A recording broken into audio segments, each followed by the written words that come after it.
Bonjour à tous, c'est Jean, j'espère que vous allez bien. Bienvenue dans ce nouveau numéro de Mon Notaire et moi. Vous le savez, c'est votre rendez-vous privilégié avec la Chambre des notaires. Aujourd'hui, j'ai le plaisir d'accueillir Maître Alain Courtet, représentant la Chambre des notaires, qui est ici pour nous parler de l'entraide familiale. Alors bonjour Maître. Bonjour à tous. Est-ce que vous pouvez nous expliquer ce qu'est l'entraide familiale? Alors, l'entraide familiale se manifeste souvent entre parents et enfants et la plupart du temps pour l'acquisition d'un logement. Alors ça peut prendre deux formes en général. Alors effectivement, cette aide matérielle va se traduire soit par un prêt de somme d'argent, soit par une donation de somme d'argent. Alors, est-ce qu'on peut rentrer un petit peu dans le détail de ce prêt qu'on appelle prêt familial? Alors ce prêt familial n'est pas obligatoirement constitué par acte notarié. Néanmoins, il est fortement recommandé de pratiquer de cette manière, car ça va permettre d'avoir accès à l'acte pendant 75 ans. C'est le délai de conservation du prêt par le notaire.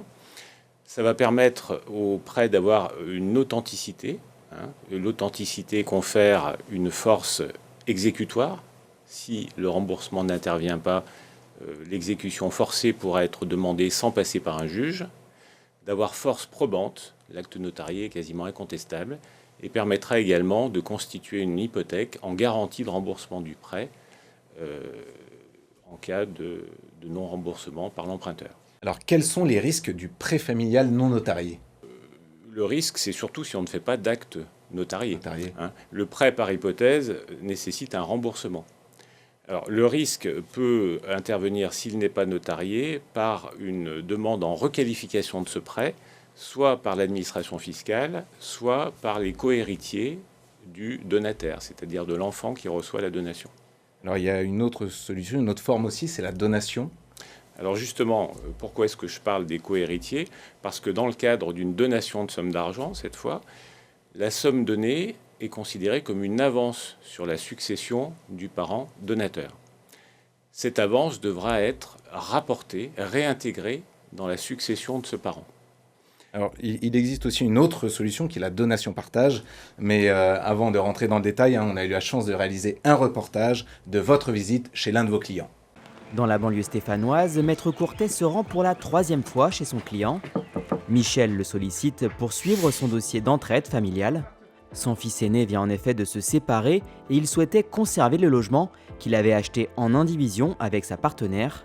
Mais faute d'épargne suffisante, il avait besoin d'un coup de pouce pour acheter la quote-part de son ex-compagne. Quand nos enfants nous demandent de l'aide, on regarde de façon, on va dire, inconditionnelle comment on peut les aider. Au niveau de mon épouse, au niveau de moi-même, on s'est dit on va voir ce qu'on peut faire. Mais il faut prendre en compte aussi que nous avons 2 enfants. Certes, on veut aider notre fils aîné, mais on veut aussi ne pas léser notre 2e garçon. La solution proposée par Maître Courtet et que Michel et sa femme ont retenue a été la donation-partage.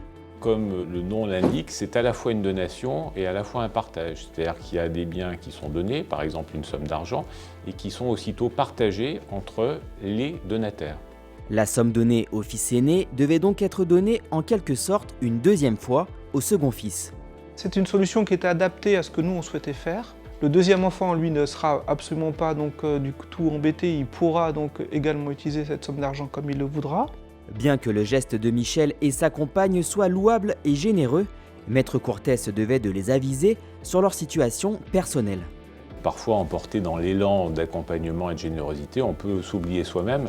L'adage dit que donner, retenir ne vaut, donc il faut s'assurer que ce que l'on va donner à ses enfants ne risque pas de trop manquer plus tard, d'obérer des projets qu'on peut avoir, etc.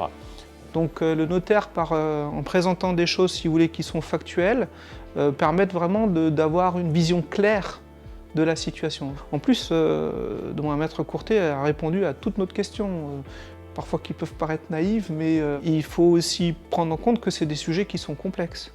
Alors on est de retour sur le plateau, est-ce que vous pouvez nous expliquer le cas qu'on vient de voir?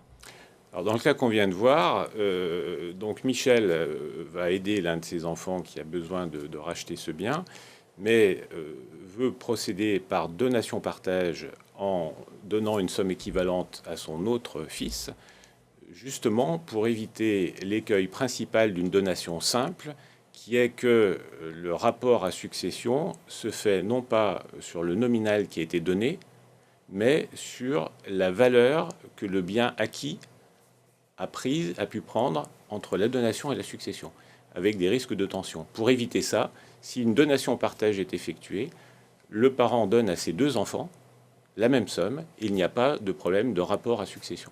Pas de réévaluation derrière. Donc pas de réévaluation. Alors, est-ce qu'on peut parler un peu aussi fiscalité? Quelles sont les limites de la donation? Alors là aussi, le conseil à l'acte du notaire est primordial, parce que lorsque vous donnez une somme d'argent, il y a 2 types d'abattements possibles. Il y a un abattement spécifique pour somme d'argent qui est d'un montant. Alors qu'est-ce qu'un abattement d'abord? C'est un montant dans la limite duquel la donation n'est pas taxable. La donation de somme d'argent n'est pas taxable. Il y a un abattement spécifique pour les sommes d'argent entre parents et enfants qui est de 31 865 €. Il va falloir l'utiliser, sinon il sera perdu. S'il est perdu, c'est l'abattement général de 100 000 € qui va être utilisé, mais cet abattement, c'est dommage parce qu'il est utilisable pour tout type de donation et pour les successions. Et donc, il risque de manquer plus tard, soit lors d'une nouvelle donation, soit lors d'une succession qui interviendrait dans les 15 ans. Donc on a ces 100 000 € plus les 31 865. Merci beaucoup, Maître, pour cette présentation. Merci à vous d'avoir suivi cette émission. Et n'oubliez pas, on se retrouve dans un mois pour un nouveau numéro de Mon Notaire et moi. Et d'ici là, restez connectés sur BFM Lyon.